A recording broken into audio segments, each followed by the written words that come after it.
Cuman sekarang memang kita sedang mempertimbangkan langkah-langkah hukum karena kita melihat makin kesini ada oknum-oknum atau ada pihak-pihak yang sudah mulai menjalani jalur-jalur di luar hukum, dan itu sudah sangat sifatnya mungkin sudah ada yang berita bohong, sifatnya udah lebih ke arah fitnah, dan ini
di ruangan terjadi sana.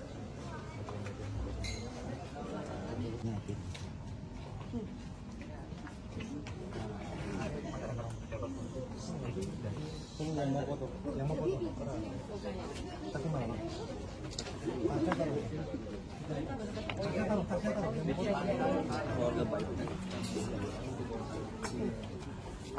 Selamat siang, Mas. Oh, mau menyapa? Ini, Pak. Ya, bapak-bapak. Mas Jacob, dalam rangka apa ini, Mas, ke ketemu Pak Jokowi? Silaturahmi aja dengan Pak Jokowi sudah lama kan, dalam rangka Lebaran juga, Idul Fitri kan, kemudian di Jakarta silaturahmi aja berempat, ada Pak Firman, Pak Angga, Pak Rifai juga di sini. Pembicaraan apa aja, Mas, antara Jalan sama Pak Jokowi? Nggak ada yang terlalu spesifik sih, lebih ke general saja, membicarakan isu-isu, tukar pikiran juga. Tentunya kita senang sekali ya bisa dapat waktu lagi dengan Pak Jokowi juga, tapi nggak ada yang terlalu spesifik sih. Di antaranya isu apa yang dibahas? Banyak ya, kayaknya banyak yang lagi ramai juga di media-media, banyak yang ramai juga. Mungkin yang lagi ramai tadi juga ada yang menanyakan juga mungkin mengenai ijazah Pak Jokowi, itu salah satu yang sedang kita lihat agak sedikit ramai di media.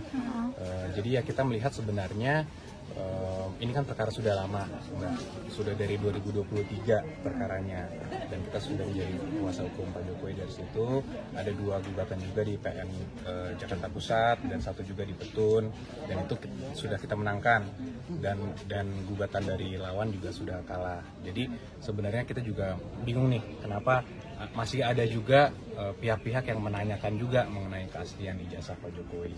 Karena kami juga melihat khususnya dari pihak instansi yang berwenang pun, dari UGM pun juga sudah memberikan statement yang clear bahwa memang jelas ijazahnya juga sudah diakui dan Pak Jokowi memang merupakan alumni dari UGM. Itu sih secara gambaran besarnya. Ada langkah baru, Mas? Ada apa? Langkah baru? Langkah baru sebenarnya kita masih pertimbangkan ya, karena dari dulu kan kita selaku kuasa dari Pak Jokowi selaku tergugat lebih pasif. Kita hanya bilang bahwa sudah ada jalur hukum, silakan ditempuh, itu merupakan hak setiap warga negara, dan kita juga meresponinya dengan memberikan jawaban di pengadilan juga, dan sudah selesai perkaranya.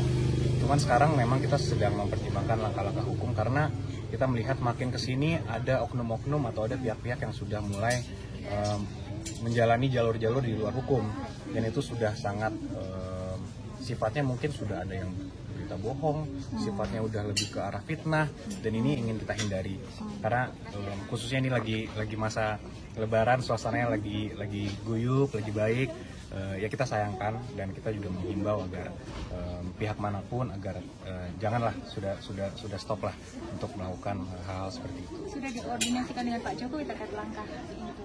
Sedang kita pertimbangkan. Kalau dari Pak Jokowi kan dari 2 tahun lalu juga sebenarnya belum mau melakukan apa-apa karena memang ya mungkin Bapak tahu sendiri sifat Pak Jokowi. Cuma makin di sini kalau memang sekarang Pak Jokowi bukan lagi presiden, masih diserang secara pribadi, ya ini kami juga menilainya mungkin kita pertimbangkan untuk melakukan langkah-langkah. Ini kan terbaru ada gugatan soal mobil SMK untuk Pak Jokowi. Ada pembahasan terkait itu nggak? Belum secara detail kita pelajari itu, mungkin nanti di kesempatan lain. Tapi sudah menerima balasan atas gugatan itu? Belum khusus itu. Tapi untuk langkah hukum selanjutnya ada? Untuk yang mana? Yang SMK. Oh, yang SMK belum. Kita belum mendapatkan arahan khusus untuk itu.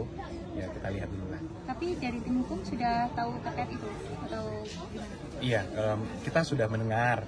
Namun kita memang belum diskusi secara spesifik di situ. Karena kan ini masih dalam rangka Lebaran, suasananya juga masih silaturahmi, jadi belum masuk ke situ.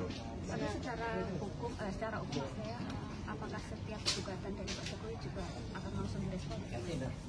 Kita lihat case by case, Mbak, karena kan nggak bisa digeneralisasi. Karena kalau semua gugatan atau tuduhan atau ada narasi seperti apa kita langsung respon kan juga tidak baik. Artinya ya kita case by case. Mungkin ada tambahan dari?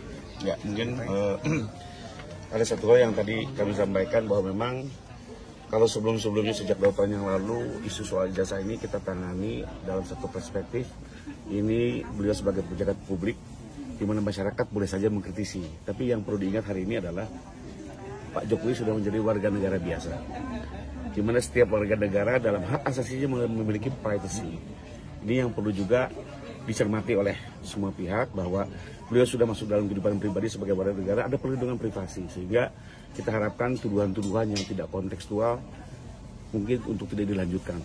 Itu yang pertama. Lalu kedua, ada kelompok masyarakat yang bersurat atau menyatakan di sosial media akan berkunjung ke Pak Jokowi dalam waktu dekat, ingin bersilaturahmi termasuk membahas soal ijazah. Dalam kesempatan ini kami sampaikan, kami adalah kuasa hukum sah yang sudah ditunjuk sejak 2 tahun yang lalu dalam penanganan soal ijazah. Sehingga kalau ada kelompok masyarakat yang ingin mempertanyakan atau mendiskusikan tentang ini, maka harus menemui kami. Ini sesuai dengan pasal 7F Kode Etik Advokat Indonesia. Manakala seseorang setelah menunjuk advokat, maka segala persoalan tentang itu harus dikomunikasikan kepada advokat yang sudah mendapat tugas. Tidak lagi menemui prinsipal Pak Jokowi dalam hal ini. Kenapa? Karena ini bagian penghormatan terhadap profesi advokat itu sendiri. Jadi kalau memang ada kelompok masyarakat yang ingin bersilaturahmi atau membahas ini, kami siap untuk menemui tim kuasa hukum di Jakarta. Itu mungkin. Kalau langkah hukum yang mungkin akan dilakukan yang sekarang apa, Pak? Sekarang ini kami sedang mencermati. Makanya tadi ada satu perspektif yang kita sampaikan. Harus diingat bahwa hari ini Pak Jokowi sudah menjadi warga negara biasa yang memiliki privasi. Dan ini bagian dari hak asasi setiap warga negara. Sehingga tolong isu-isu atau informasi-informasi yang menyesatkan ini mungkin sudah cukup lah. Kalau kemarin sebagai pejabat publik kita bisa mengerti. Karena negara demokrasi mungkin saja. Nah, dalam kaitan itu sekarang ini langkah kami adalah kami sedang mengamati dan mempertimbangkan untuk melakukan langkah hukum bila mana ini terus bergulir. Pada intinya kami menghindari. Ya, tapi bagaimanapun juga kita juga perlu menjaga hak asasi setiap warga negara termasuk dalam hal ini. Pak, berarti semacam pelaporan gitu ya? Sedang kita diskusikan banyak cara, ya bisa pidana, bisa gugatan berat dan banyak hal. Saluran hukumnya sudah ada di dalam Indonesia. Soal gugatan sama SMK, kan ada 3 orang termasuk Pak Jokowi, Pak Ma'ruf Amin dan perusahaannya. Nanti koordinasinya bagaimana setelah? Terkait yang SMK sampai hari ini sih belum ada penunjukan ke kami. Ya, sekalipun ada diskusi-diskusi, kami lebih ke concern di dalam beberapa perkara termasuk soal ijazah yang memang sejak 2023 kami menangani. Di PN Jakarta Pusat 2 perkara, 1 di Petun Jakarta. Dan kita sudah menang secara inkrah. Ada tambahan? Mungkin secara prinsip yang dipersoalkan ini adalah terkait ijazah dari Pak Jokowi, di mana ijazah itu dikeluarkan secara resmi oleh Universitas Gadjah Mada. Dalam hal ini UGM sendiri sudah mengeluarkan statement bahwa Pak Jokowi adalah benar, ya, pernah kuliah di Fakultas Kehutanan UGM dan telah dinyatakan lulus dan ijazahnya asli. Nah, kalau pihak UGM sendiri sudah menyatakan itu adalah asli, lantas mau bagaimana lagi gitu loh. Dan ini kembali kami ulangin, ini sudah diuji dalam 3 kali persidangan, 1 tun, 2 gugatan perdata di PN Jakarta Pusat. Jadi seharusnya ini sudah masalah udah selesai ya, tapi kembali tadi masih ada lah oknum yang mungkin dengan tujuannya kita nggak tahu apa, angkat-angkat lagi. Terus kemudian juga ada beberapa pakar-pakar yang mulai melakukan perbandingan dengan apa yang mereka dapat gitu loh. Itu pakar itu kan membandingkannya itu tidak pegang yang aslinya, ya kan? Tidak pegang yang aslinya, dia hanya ngambil dari screenshotan, dari gambar di media atau gambar elektronik, kemudian dia membandingkan. Jadi itu sangat-sangat tidak ilmiah gitu loh. Jadi udahlah, makanya kami mengimbau juga masyarakat ataupun pihak-pihak oknum-oknum tersebut untuk sudahlah gitu loh. Semuanya udah selesai gitu loh. Pihak Universitas Gadjah Mada selaku lembaga yang mengeluarkan ijazah itu juga sudah menyatakan itu asli gitu. Jadi menurut kita dalam hal ini sudah diuji pengadilan, jadi pada prinsipnya udah no case lah, udah nggak ada perkara lagi di situ. Siap. Sudah diverifikasi Pak? Sudah. Oknum yang akan tempuh jalur hukum itu? Belum. Jadi gini, belum akan ditempuh jalur hukum, tapi yang tadi disampaikan oleh rekan kami bahwa Pak Jokowi kan sekarang sudah menjadi warga negara biasa gitu. Jadi artinya beliau juga sudah mulai memikirkan untuk mencadangkan ya hak hukumnya dia. Artinya ini kan udah menyerang pribadi ya Pak ya, gitu loh. Udah beliau seharusnya sudah bisa pensiun, istirahat tenang-tenang, tapi ada aja nih dibuka-buka untuk hal-hal yang nggak penting seperti ini. Gitu. Ya, Pak, namanya siapa Pak? Ya, saya Andra Pasaribu. Ya, Pak? Yakob Hasibuan, Saya Rifai Kusuma Negara. Firman Pengaribuan. Siap. Terima kasih ya. Terima kasih. Oh iya. Salam buat Mbak Cici. Salam Oh buat iya.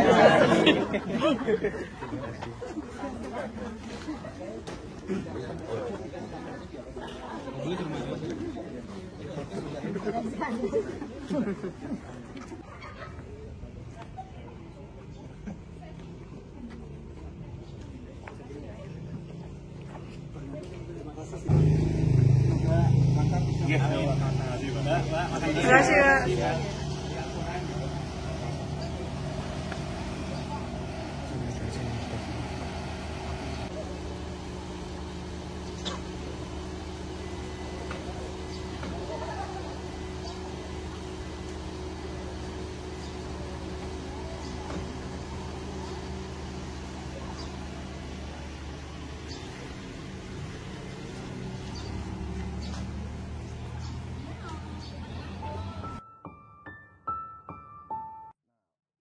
Grup Perth Australia.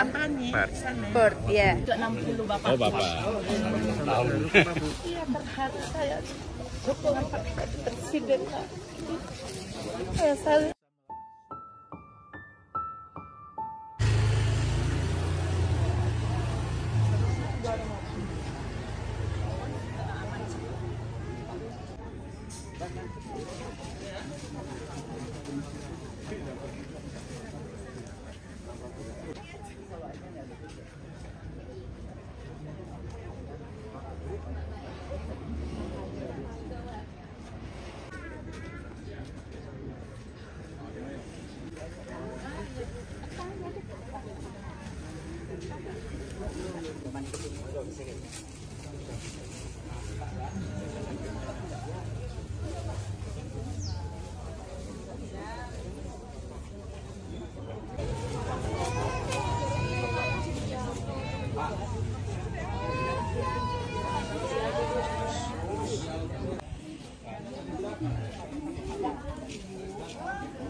Iya.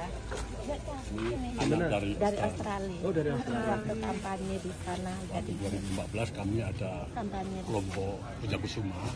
Jadi kami kampanye Pak Jokowi itu ada bos. Boleh liatin fotonya? Perth Australia. Boleh lihat? Ya. Grup Perth Australia. Apa ini? Grup Grup Perth Australia. Pers. Perth, ya. Ada Pak Jokowinya juga. Oh enggak, Pak Jokowinya kita cuman Zoom, nggak bisa Zoom, iya via Zoom. Hari ini tadi sudah ketemu Pak Jokowi. Iya, senang sekali kita. Saya senang. Ulang tahun yang ke-60 mereka dimimpiin, jadi jauh-jauh saya terbang dari Australia jemput mereka untuk Datang ke rumah Pak Jokowi, ketemu alhamdulillah. Ulang tahun ke-60. Yang ulang tahun siapa? ulang tahun ke-60 Bapak. Oh, Bapak. Tahun. Iya, berharap saya dukungan Pak Presiden. Saya senang sama dia. Ada doa dan harapan Bapak Jokowi. Saya berharap supaya Pak Jokowi bisa jadi presiden lagi. Itu harapan saya. Kalau di Australia gimana pendukung dari Pak Jokowi seperti apa? Oh di Perth, khususnya di Perth banyak banget semua pada sayang sama Pak Jokowi. Kita bela-belain tiap hari, kita meluangkan waktu untuk grup yang khusus di Perth itu untuk kumpulan hanya untuk Pak Jokowi. Ya. Ini dari Australia emang ke Solo? Saya dari Australia karena Bapak ulang tahun yang ke-60 dan dia dimimpiin sama ketemu Pak Jokowi. Jadi saya berharap aja mungkin itu mimpinya bakal jadi kenyataan. Jadi kita terbang ke Solo, terbang ke Jogja karena Jogja dari Solo itu dekat. Jadi kita pergi ke Solo hari ini dadakan. Terus kebetulan ngerental mobil dan dia bilang bisa Pak, bisa ketemu Jokowi, makanya kita habis sarapan pagi langsung terbang ke sini. Maksudnya jalan ke sini. Kita ya akhirnya masih rezeki mereka berdua ya, mereka senang di ulang tahun ke-60 impiannya tercapai. Sebagai anak kita cuman support ya, mumpung orang tua masih sehat dan ya. Antri lama nggak tadi? Enggak begitu sih, enggak begitu. Ayo. Pak Jokowi juga welcome ya. Nama saya Rika, Ibu Mujila. Amin. Terima kasih Pak. Terima kasih. Selamat ya Bu, udah ketemu Pak Jokowi. Terima kasih Pak.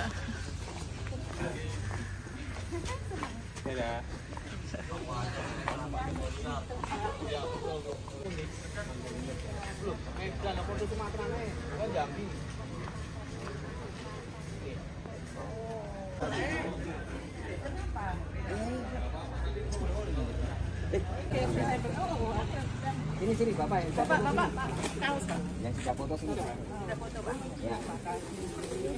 Ini ada yang disampaikan sama Dari mana Bu? Ya, Balikpapan Pak. IKN. IKN Balikpapannya, tapi pernah ke IKN juga. Gimana Bu? Harapannya silakan ke Pak Jokowi. Ya, senang. Mudah-mudahan beliau sehat. Panjang usia gitu. Apa program yang dirasakan sama Pak Jokowi dan Pak? Program apa ya? Ya, jalan-jalan bagus, lumayan terang waktu itu. Oh, di IKN gimana perkembangannya Bu? Ya, di IKN gimana Bu? Kalau ada IKN? Ada, kita pernah ke sana terakhir Desember. Bulan Desember ke sana lumayan, udah mulai banyak yang jadi. Makin ramai ya Balikpapan ya? Katanya kemarin lebaran malah rame, kebetulan lebaran kita pulang sini di sananya tambah rame gitu ya. Ya, makasih. Ibu siapa Bu namanya? Ya, Ibu siapa? Nini. Ibu Nini, siap Ibu Nini. Terima kasih. Mbak Banjarmasin. Iya, Banjarmasin, halo Pak. Amin, ketemu lagi.